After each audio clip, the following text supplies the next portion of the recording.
Assalamualaikum warahmatullahi wabarakatuh. Selamat pagi adik-adik siswa-siswi SMA Sulawesi Selatan. Bagaimana kabarnya hari ini? Semoga kita semua senantiasa dalam keadaan sehat. Untuk Bapak Ibu guru pendamping, saya ucapkan terima kasih telah senantiasa mendampingi putra-putri kita belajar pada hari ini. Dari Dinas Pendidikan Provinsi Sulawesi Selatan, dalam program Smart School Generasi Smart berkarakter cerdas.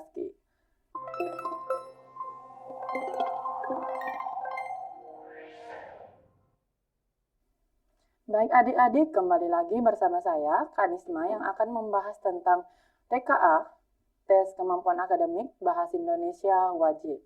Oke, langsung saja silahkan disimak nomor 1. Oke, untuk soal nomor 1 ini, dia berkaitan dengan penggunaan huruf kapital. Nah, huruf kapital yang dimaksud adalah yang tidak tepat. Ada kata tidak tepat di sini. Berarti yang salah atau yang tidak benar. Oke, kita mulai dari opsi A. Presiden Republik Indonesia memberikan pidato di Istana Merdeka. Oke, jadi untuk penulisan huruf kapital, adik-adik, untuk tempat itu sudah benar ya. Ini sudah benar. Dia menggunakan huruf kapital. Kemudian kita ke opsi B. Pada hari kemerdekaan. Di sini yang menggunakan huruf kapital adalah pada hari kemerdekaan. Seluruh rakyat Indonesia. Oke. Untuk penggunaan huruf kapital yang kedua, digunakan juga untuk peristiwa bersejarah seperti ini pada hari kemerdekaan. Jadi opsi yang B ini sudah tepat. Oke. Next kita ke opsi C. Kita harus menggunakan bahasa Indonesia yang baik dan benar. Jadi adik-adik yang harus kalian tahu adalah penggunaan tulisan bahasa Indonesia ini ada dua ya. Kalau bahasa Indonesia dalam hal bahasa, penggunaan bahasa kita sehari-hari, penggunaan bahasa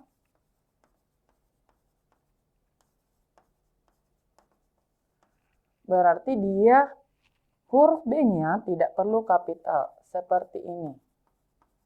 Bahasa Indonesia misalnya, atau bahasa Inggris.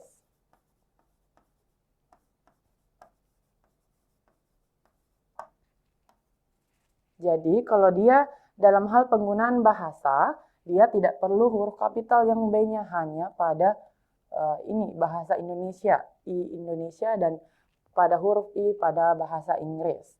Nah, sedangkan konteksnya di sini penggunaan bahasa otomatis dia sudah tepat. Nah, kapan sih bahasanya juga itu menggunakan huruf kapital? Ketika dalam hal mata pelajaran.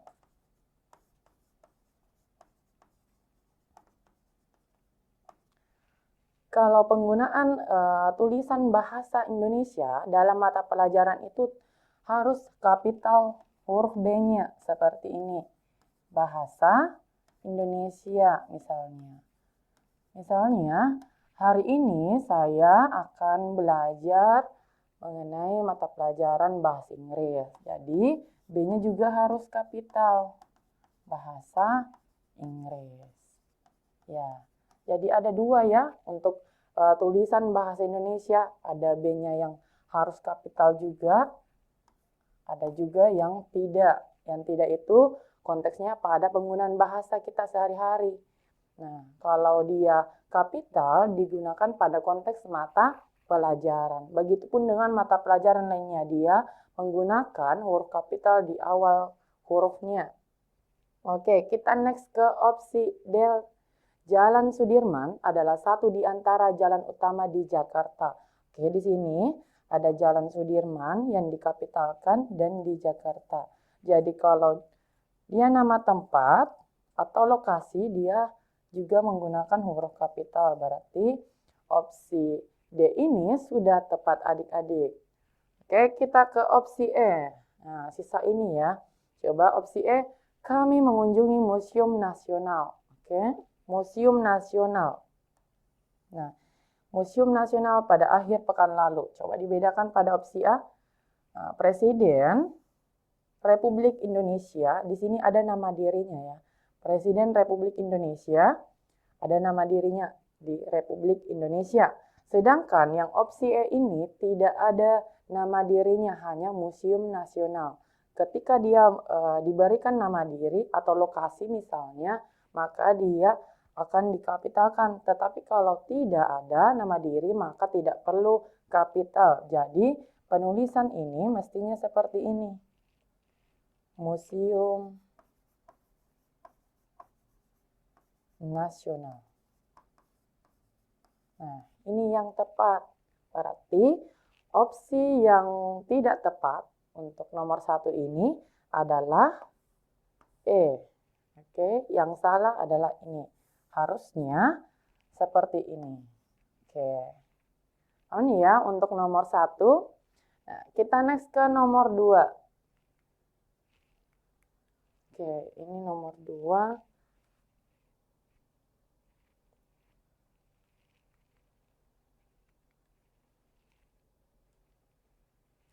Nomor 2, kesalahan penggunaan tanda baca terdapat pada kalimat.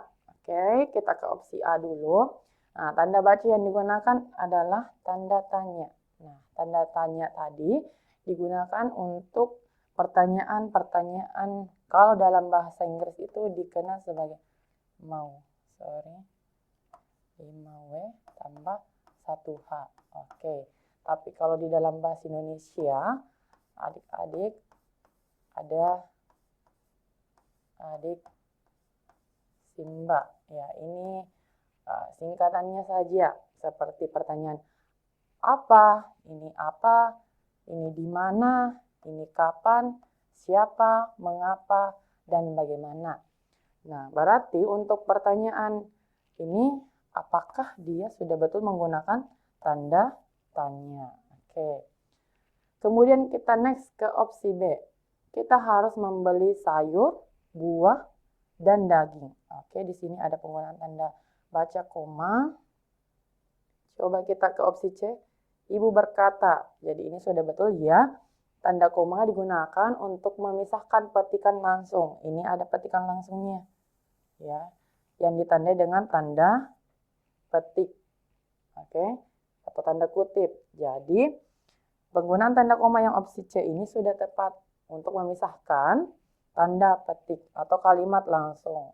Oke, ini tadi kita B tadi belum ya. Kemudian opsi D, kita harus membeli sayur, buah, dan daging. Nah, sini, oke, ada 2 di sini. Oh, di sini harusnya. Antara ini dan antara B dan C. Oke. Kemudian opsi E, saya pergi ke pasar, adik pergi ke sekolah. Ini sudah betul ya penggunaannya. Nah, oke, jadi yang kurang tepat di sini adalah opsi B dan D pastinya. Karena di opsi B, dia tidak menggunakan koma di sini. Harusnya ada koma. Kapan tidak digunakan koma? Begitupun untuk ini. Kayaknya ini B dan D sudah double. Oke. Untuk buah dan sayur, misalnya ada 2 nih. Buah, misalnya saya membeli buah dan sayur. Oke. Saya membeli buah dan sayur, berarti perinciannya hanya ada 2. Ini 1, ini 2. Jadi ini berkaitan dengan penggunaan tanda baca koma dalam perincian. Adanya perincian ya atau pembilangan. Nah, kalau dia 2 hal, berarti dia tidak perlu menggunakan tanda koma. Kalau dia lebih dari 2 hal, misalnya saya membeli buah, apalagi apel, buah apel, anggur,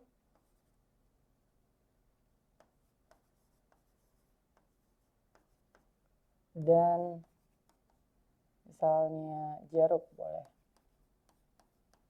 Nah, ini ada 3 hal, sudah lebih dari 2. Ada apel, ada anggur, dan jeruk. Otomatis perlu menggunakan tanda koma sebelum konjungsi dan.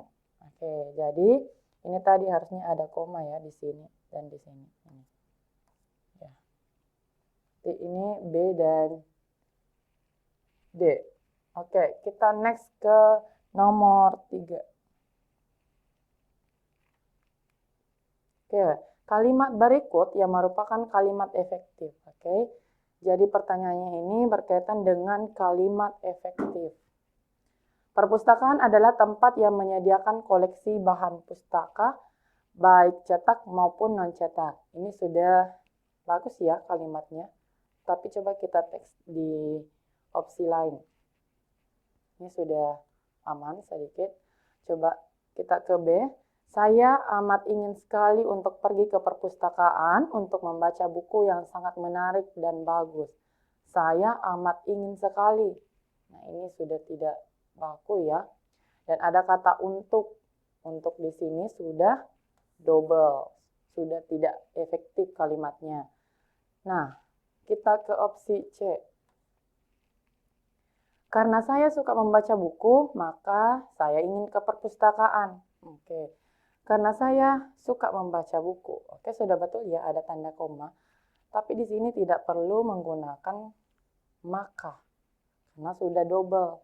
Sudah ada koma yang memisahkan keterangannya atau keterangan aposisinya atau keterangan tambahannya. Jadi tidak perlu kata maka. Jadi sudah tidak tepat untuk opsi C. Kemudian kita ke opsi D. Saya pergi ke perpustakaan untuk membaca buku yang bagus dan sangat menarik sekali. Saya pergi ke perpustakaan.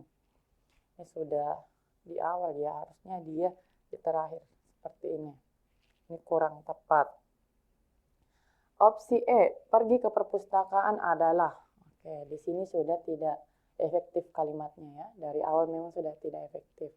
Berarti opsi A yang paling tepat untuk soal nomor 3. Perpustakaan adalah tempat yang menyediakan koleksi bahan pustaka, baik cetak maupun non-cetak. Oke. Nah, kalau soalnya seperti ini, adik-adik sudah yakin di jawabannya terdapat pada opsi A. Adik-adik tidak perlu lagi membaca opsi B, C, D, E. Tapi kalau belum yakin, boleh kembali divalidasi. Itu ya, untuk soal yang seperti ini misalnya. Nah, kita next ke nomor 4.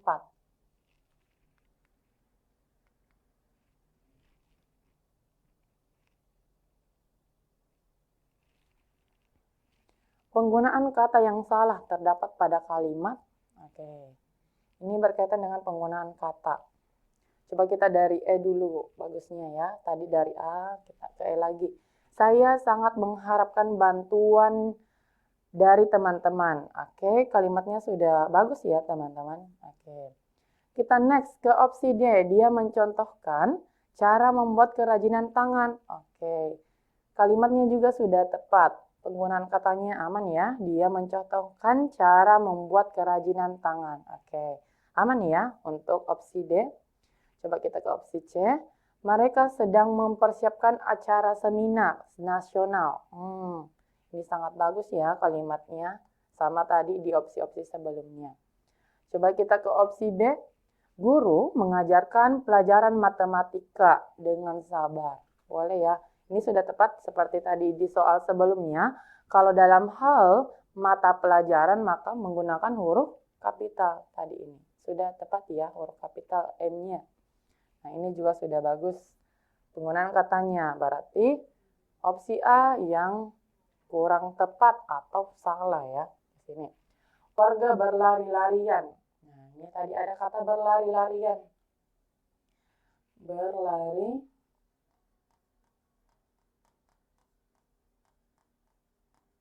Nah, untuk kata berlari-larian itu biasanya digunakan pada konteks bermain. Bermain sambil berlari-larian. Ini yang tepat biasanya. Bermain sambil berlari-larian. Nah, ini yang tepat untuk gabungan katanya dengan kata berlari-larian. Ini sudah tidak tepat, berarti jawabannya adalah opsi A. Oke, gitu ya adik-adik. Kita next ke opsi nomor selanjutnya. Ini nomor 4. Kita ke nomor 5. Kalimat berikut yang tepat digunakan dalam poster promosi. Oke, kalau poster yang harus adik-adik ingat, poster itu harus, apalagi poster promosi, dia harus memuat nama atau topik dari posternya. Apa yang disampaikan misalnya. Yang kedua, harus memuat kapan atau waktunya. Waktu pelaksanaannya. Misalnya, tanggal sekian. Kemudian yang paling penting adalah lokasinya di mana. Agar pembaca bisa datang di sini, ada lokasinya sesuai dengan ketentuan yang ada di dalam poster. Oke, kita cek ya opsinya. Opsi A, pameran buku datang dan beli sekarang juga. Nah, kita kan tidak tahu di mana lokasinya. Jadi ini kurang tepat.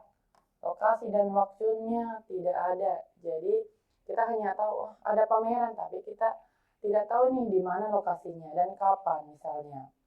Kemudian opsi B, jangan lewatkan pameran buku. Nah, ada nih yang dimaksud adalah pameran buku nasional. Ini ada topiknya.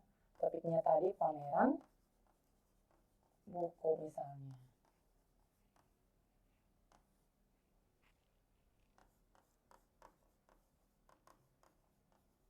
Nah, ada kan topiknya. Kemudian yang kedua tadi, poster harus memuat waktu pelaksanaan atau kapan sih dilaksanakan kegiatannya. Nah, di opsi B ini ada juga ini. Kapan? Tanggal 1 sampai 5 Juni. Nah, lokasinya di mana? Di sini, di Balai Kota.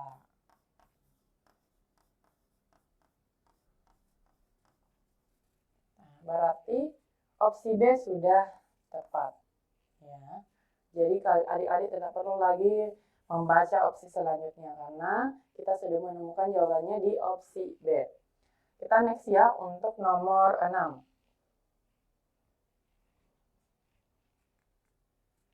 Oke, untuk nomor 6 ini slogan. Slogan berikut yang menggunakan bahasa yang tepat dan efektif adalah bersihkan lingkungan, sehatkan hidup kita semua. Ini bagus slogannya. Mari kita bersama-sama menjaga kebersihan lingkungan. Oke, jadi slogan yang baik itu adalah slogan yang singkat, padat, jelas ya, mudah dipahami.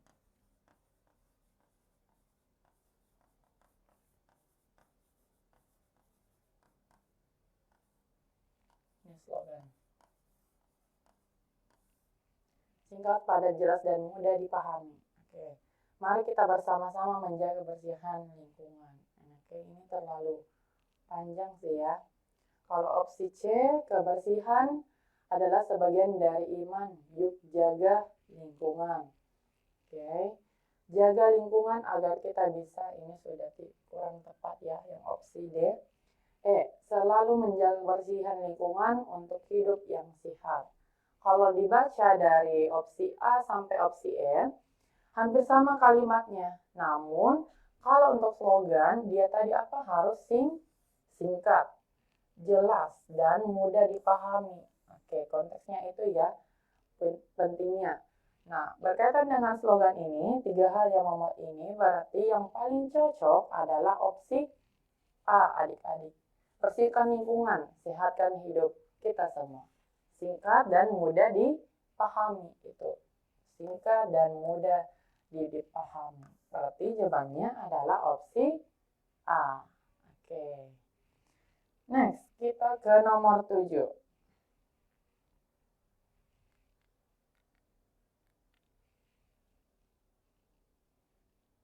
silahkan diperhatikan di nomor 7 ini ada teks ya. Teksnya ini untuk nomor 7 dan nomor 8. Oke, pagi itu makna majas. Langsung saja di soalnya, makna majas dalam kalimat yang dicetak miring pada teks tersebut. Yang dicetak miring berarti ini ya adik-adik. Di taman itu bunga-bunga mekar seperti pelangi kecil yang menghiasi bumi. Oke. Makna majasnya. Oke, jadi majas. Kalau ada kata seperti ini, berarti dia masuk majas simile. Majas simile. Atau majas asosiasi. Majas ini biasanya menggunakan kata-kata seperti ada tadi ya, seperti bagaikan ataupun bagai. Ada kata bak biasanya juga digunakan, bak, laksana. Tuh. Seperti bagai, bak, laksana. Jadi kalau misalnya ada kata-kata yang digunakan dalam seperti bagai, bak, laksana ini, dia pasti masuknya di majas simile atau asosiasi. Oke. Coba kita ke opsi A. Bunga-bunga di taman sangat berwarna-warni dan indah seperti pelangi kecil. Oke, kita sesuaikan dulu di majasnya. Di taman itu bunga-bunga mekar seperti pelangi kecil. Oke, ada kata pelangi kecil ya. Yang menghiasi bumi. Oke, opsi A, bunga-bunga di taman sangat berwarna-warni. Ya. Ini semua tampak hidup dan penuh warna. Ada ya di sini juga. Di kalimat selanjutnya itu disebutkan bahwa tampak hidup dan penuh warna. Oke, ada ini berwarna-warni. Jadi tidak selamanya ada pada majas yang dimaksud. Biasanya ada juga di bagian penjelas kalimat setelahnya. Nih, penuh warna-warni dan indah seperti pelangi kecil. Ini tadi yang dimaksud. Ada kan? Oke. Ada majasnya seperti pelangi kecil. Dan kata berwarna-warninya ini ada pada penjelasnya. Semua tampak hidup dan penuh warna. Artinya penuh warna ini adalah berwarna-warni. Banyak warnanya. Oke, jadi opsi yang paling tepat adalah opsi A. Oke, jadi untuk opsi B, C, D, E adik-adik tidak perlu lagi membacanya, kecuali adik-adik ingin memastikan jawabannya lagi. Itu ya untuk nomor 7. Kita next ke nomor 8.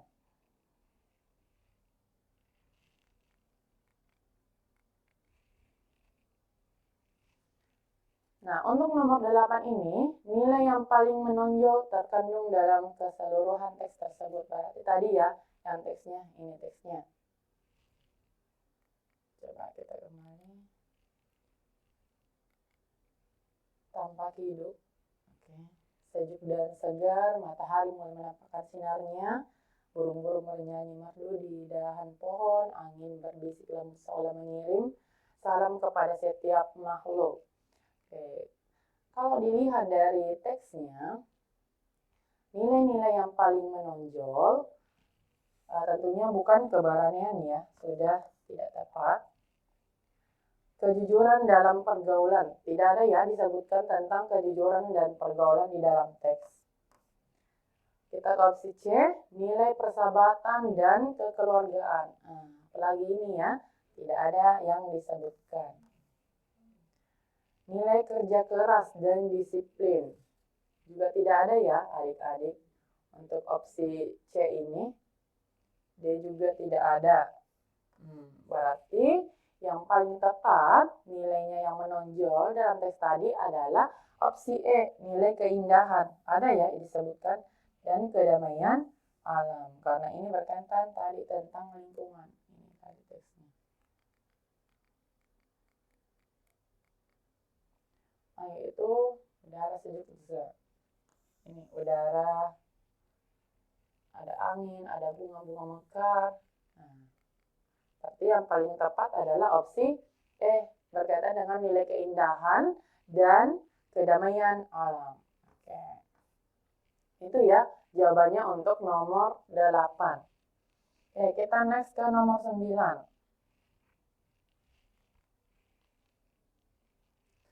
Untuk nomor 9, pertanyaannya adalah ciri khas utama teks argumentasi yang membedakannya dari teks lain. Oke, jadi yang dinamakan dengan teks argumentasi adalah teks yang berisi pandangan atau pendapat atau pemikiran ya. Pemikiran. Nah, pendapat ini harus disertai dengan alasan atau bukti. Ya, harus disertai dengan bukti atau alasan yang kuat. Nah, tentunya yang bersifat fakta. Oke, coba kita next ke opsinya. Opsi A, berisi cerita atau narasi kronologi. Oke, jadi kalau teks argumentasi itu tidak berisi cerita atau narasi ya, tapi berisi pendapat atau argumen. Ada argumen. Oke, berarti ini opsi A sudah tidak tepat adik-adik. Kita next ke opsi B, mengandung deskripsi detail tentang objek. Berarti ini berkaitan dengan teks deskripsi, bukan teks argumentasi. Oke, next ke opsi C, menyampaikan pendapat yang didukung dengan alasan dan bukti. Oke, berarti jawaban yang paling tepat kita sudah dapat ya, opsi C. Karena ada pendapat tadi yang disampaikan. Nih, ada pendapat atau pandangan atau pemikiran, ini sama, yang didukung dengan alasan dan bukti, tentunya yang bersifat faktual. Oke, ini ya jawabannya, dapat ya, opsi C untuk nomor 9. Oke, kita next ke nomor 10. Untuk nomor 10 ini masih pada teks argumentasi tadi. Jadi adik-adik, teks argumentasi itu memiliki struktur, ada 3 strukturnya. Ini ya struktur dari teks argumentasi.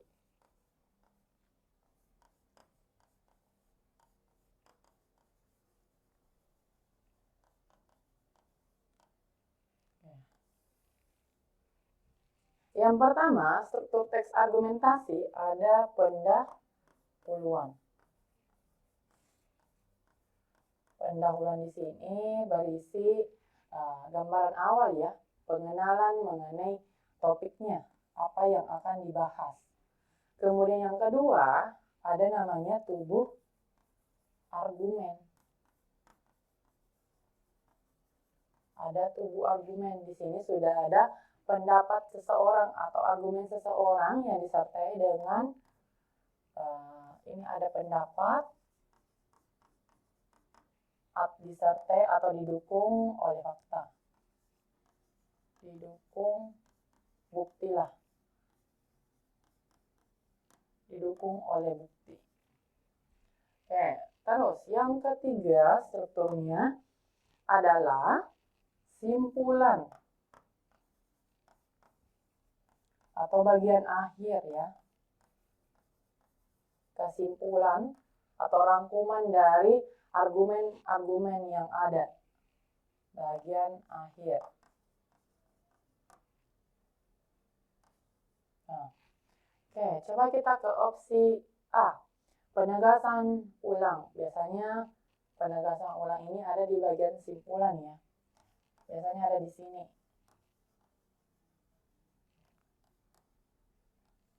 Nah, bagian akhir sudah ada di kesimpulan. Nah, next kita opsi B, argumen. Nah, argumen ya. Argumen ini ada di opsi, ada di nomor 2, ada di tubuh argumen. Pendapat yang didukung oleh bukti. Oke, di sini tadi untuk memperkuat pendapat dengan fakta, ada faktanya. Adik-adik. Jadi, untuk nomor 10 ini yang tepat jawabannya adalah opsi B karena argumen ini itu tadi di bagian tubuh argumen ada pendapat yang disertai dengan bukti yang berupa fakta atau contoh. Nih, boleh juga ditambahkan buktinya, bisa juga contoh ya. Di opsi yang benar adalah bravo atau B. Oke, aman ya untuk nomor 10 ini. Kita next ke nomor 11.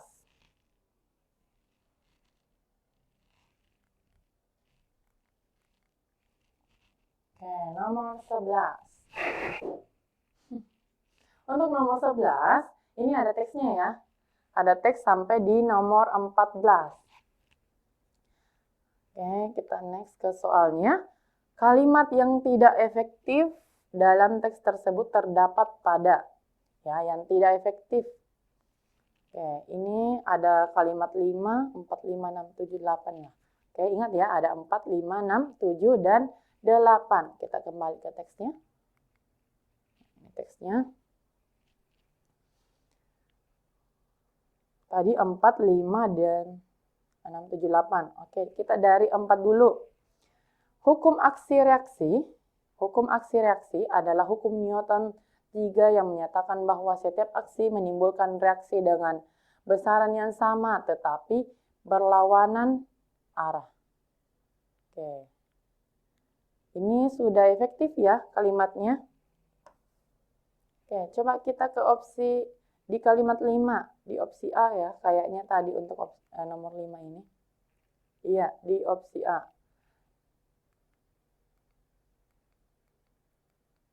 Oke. Nomor 5 atau kalimat 5, jika sebuah benda memberikan gaya pada benda lain, benda pertama, benda yang mendapat gaya tersebut yang akan memberikan, ini. Kalimatnya sudah tidak efektif. Coba kita buat efektif dulu ya untuk kalimat 5. Berarti jawabannya tadi untuk nomor 11 ini adalah opsi A ya, kalimat 5. Coba kita buat menjadi efektif dulu kalimat 5 ini. Jika sebuah benda, oke, kita tulis di sini. Jika sebuah benda atau suatu, boleh pakai suatu juga.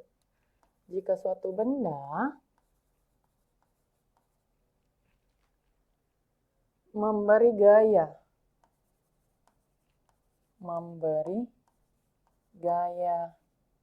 yang sama,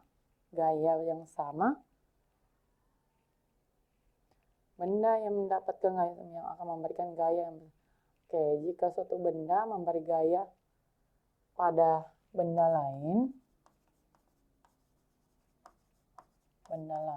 koma, kemudian benda tersebut akan mendapat, oke, benda tersebut akan mendapat, ya, akan memberikan, ini harusnya mendapat gaya yang sama besar, mendapat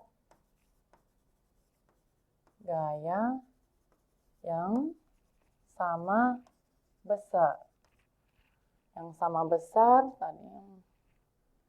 tadi dengan benda lain, benda pertama ini boleh, itu ya, yang sama besar dengan benda lain atau benda pertama tadi. Ini ya, jika suatu benda memberi gaya pada benda lain, benda tersebut akan mendapat gaya yang sama besar, dan seterusnya. Itu, ini boleh adik-adik yang melanjutkan. Jadi, yang kalimat 5 ini sudah tidak efektif ya. Ini efektifnya kakak sudah buat. Oke. Tadi, berarti jawaban untuk nomor 11 ini adalah opsi A. Jadi, tidak perlu lagi adik-adik baca opsi-opsi selanjutnya. Oke. Jadi kita simpan dulu ini. Aman ya untuk nomor 11 tadi. Kita next ke nomor 12. Makna kata konsep. Konsep ya. Jadi kalau makna kata biasanya harus disesuaikan dengan kamus ya. Coba makna kata konsep pada paragraf pertama. Paragraf pertama pada teks ini. Saat kita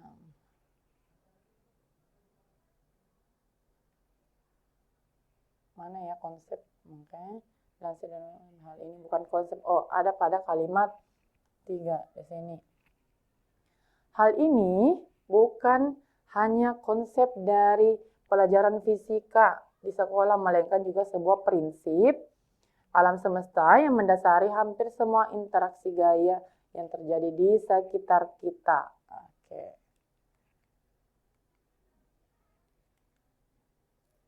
Makna kata istilah konsep ya.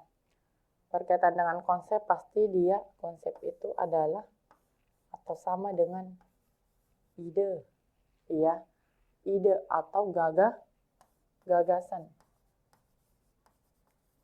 Konsep itu dalam kamus sama dengan ide atau gagasan. Nah, jika berkaitan tadi dengan paragraf pertama, yang tepat adalah opsi E ini. Jadi langsung saja kita ke opsi E. Ada kata ide yang diabstrakkan dari peristiwa konkret.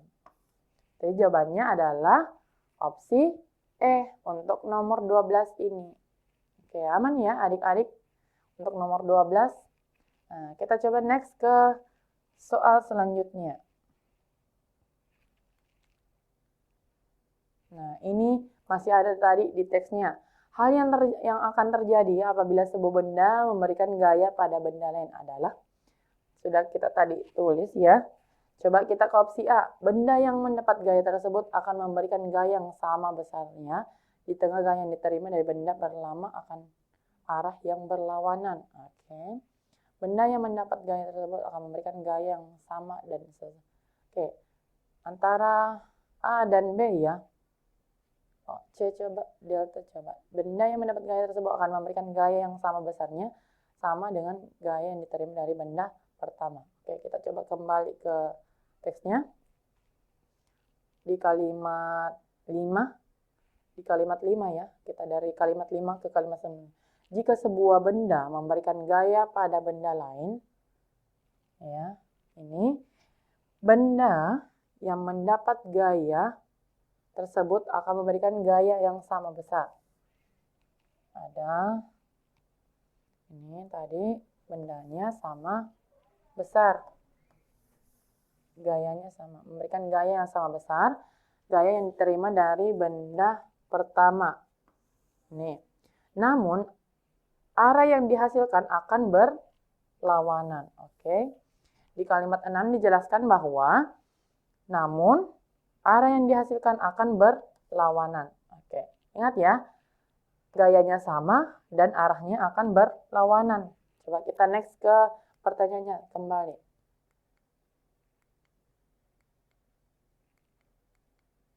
Oke, ini pertanyaannya.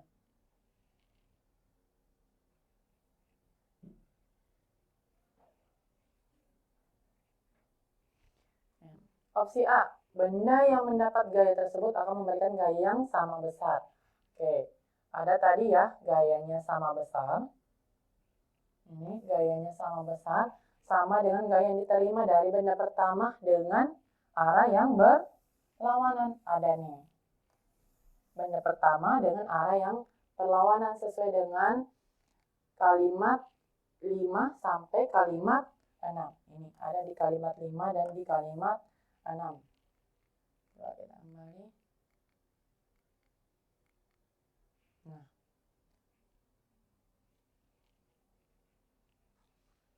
Sedangkan opsi B, benda yang mendapat gaya itu akan memberikan gaya yang sama. Oke, ada ya.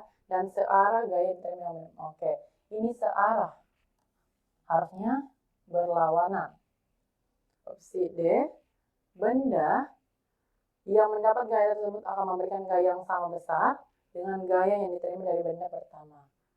Nah, ini juga berarti sama ya. Tidak ada ini dengan arah yang berlawanan. Jadi, opsi yang paling tepat untuk nomor 13 ini tadi adalah opsi A, sesuai atau terdapat pada kalimat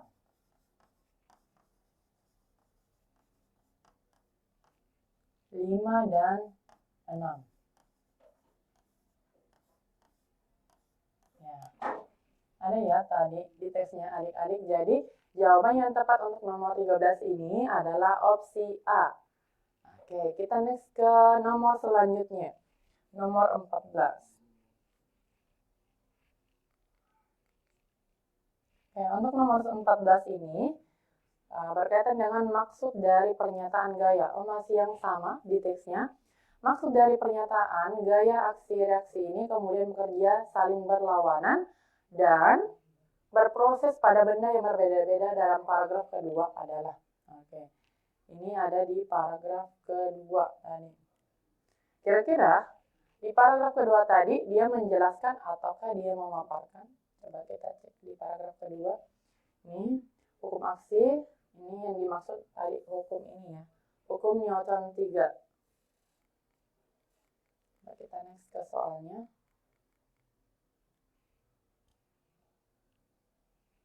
Oke. Yang pertama memaparkan bahwa gaya aksi reaksi bekerja saling berlawanan pada benda yang sama. Oke, kita next coba. Menjadi aksi reaksi bekerja pada benda yang berbeda dengan arah berlawanan. Ini tadi.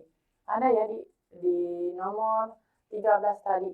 Dengan arah yang berlawanan. Opsi A tadi yang benar untuk nomor 13. Berarti otomatis untuk nomor 14 ini jawabannya adalah opsi B. Ini. Ada berlawanan sama pada benda yang sama. Ini berupa penjelasan terhadap gaya aksi reaksi bekerja saling berlawanan pada benda yang sama. Oke, sesuai tadi ini dikali nomor 13. Oke. Ini ya, berarti jawabannya tadi benda yang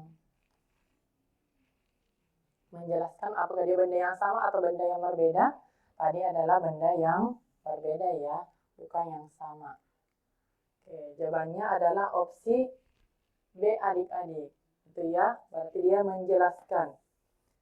Ini intinya, benda yang berbeda dengan arah yang berlawanan. Oke, kita next ke nomor 15.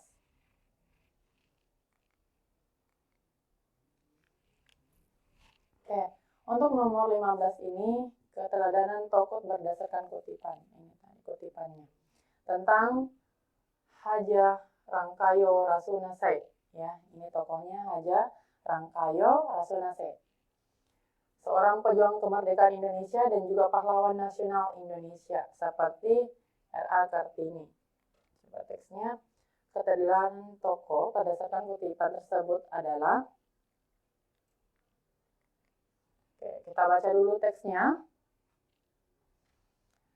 Semasa kecilnya, beliau mengajar pendidikan Islam di pesantren. Ketika mulai dewasa, beliau mulai tertarik dunia politik. Oke. Nah, kalau adik-adik sulit untuk membaca keseluruhan teks, adik-adik bisa mencari kata kuncinya di opsi A. Misalnya opsi A kata kuncinya itu sebagai sekretaris cabang. Oke, kita cari sebagai sekretaris cabang. Apakah ada? Jadi sekilas saja. Apakah ada sekretaris cabang misalnya? Nah, kalau ada, kita sesuaikan lagi dengan opsinya. Apakah ada sekretaris cabang? Nah, ini tadi wanita pertama. Ini bagus juga ya.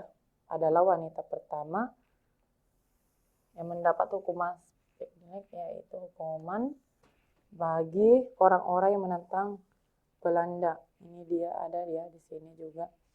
Karena ini di penjara. Dia di penjara. Boleh terus berjuang melalui tulisan-tulisan yang diselundupkan keluar untuk menginspirasi dan menggerakkan rakyat. Oke. Ini coba dibaca. Ini salah satu sikap dari tokoh ini yang bisa kita teladani ya. Tadi di opsi A saya belum ada di teksnya. Nah, ini sudah tidak apa. Yang opsi B tadi ini ya, wanita pertama yang dapat hukuman speak delight, yaitu hukuman bagi orang-orang yang menentang Belanda. Kita next ke opsinya.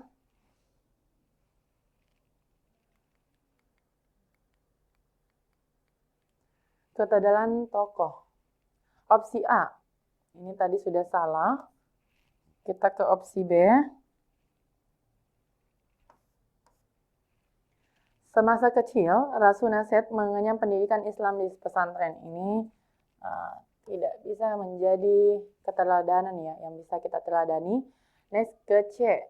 Semangatnya tidak pernah surut dan tetap berjuang melakukan tulisan-tulisannya walaupun dalam tahanan Belanda. Nah ini ya, ada tadi di teksnya. Dia masih di dalam tahanan, tapi beliau ini tetap semangat berjuang ya. Oke. Jadi otomatis sikap yang dapat diteladani dari tokoh Rasunashet ini adalah opsi C. Ini C ya untuk jawaban nomor 15. Kita next ke nomor 16.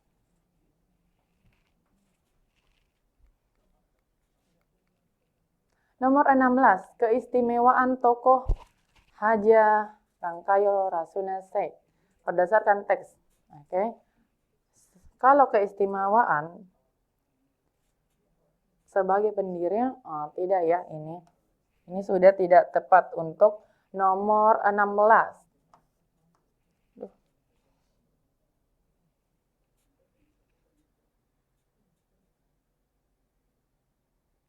Oke. Ini kurang tepat.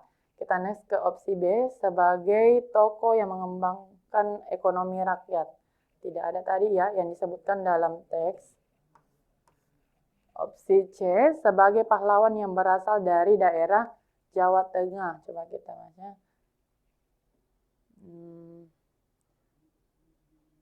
Nah ini ya.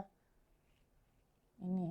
Beliau juga memperjuangkan adanya persamaan hak antara pria dan wanita. Ini yang bagus dalam keistimewaannya. Sedangkan tadi Jawa Barat ini tidak sesuai. Di sini Sumatera Barat. Kita kembali ke soal. Nah, ini sudah tidak tepat ya, bukan Jawa Tengah. Kemudian D sebagai wanita pertama yang menjadi anggota Parlemen Indonesia. Nah, tidak ini ya. Jadi yang paling tepat adalah opsi E sebagai pejuang kemerdekaan yang juga memperjuangkan persamaan hak antara pria dan wanita. Terdapat tadi pada teksnya pada kalimat kedua ya, ada pada kalimat kedua di sini. Dari sini. Oke. Sesuai pada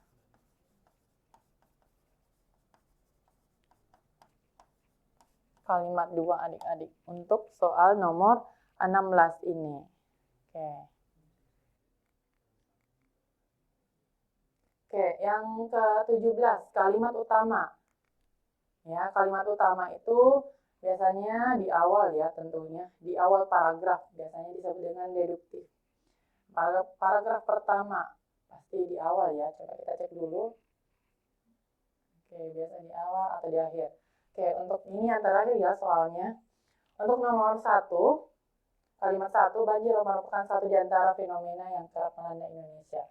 Nah, di sini sudah dijelaskan apa berkaitan dengan banjir. Nah, berarti otomatis ini ide pokoknya adalah banjir ya yang terjadi. Otomatis kalimat utamanya ada pada opsi A. Oke. Itu ya teman-teman. Ya. Jadi untuk diskusi atau pemaparan materi dari Kak Nisma kali ini sampai di sini saja ya. Kakak ucapkan terima kasih atas perhatiannya.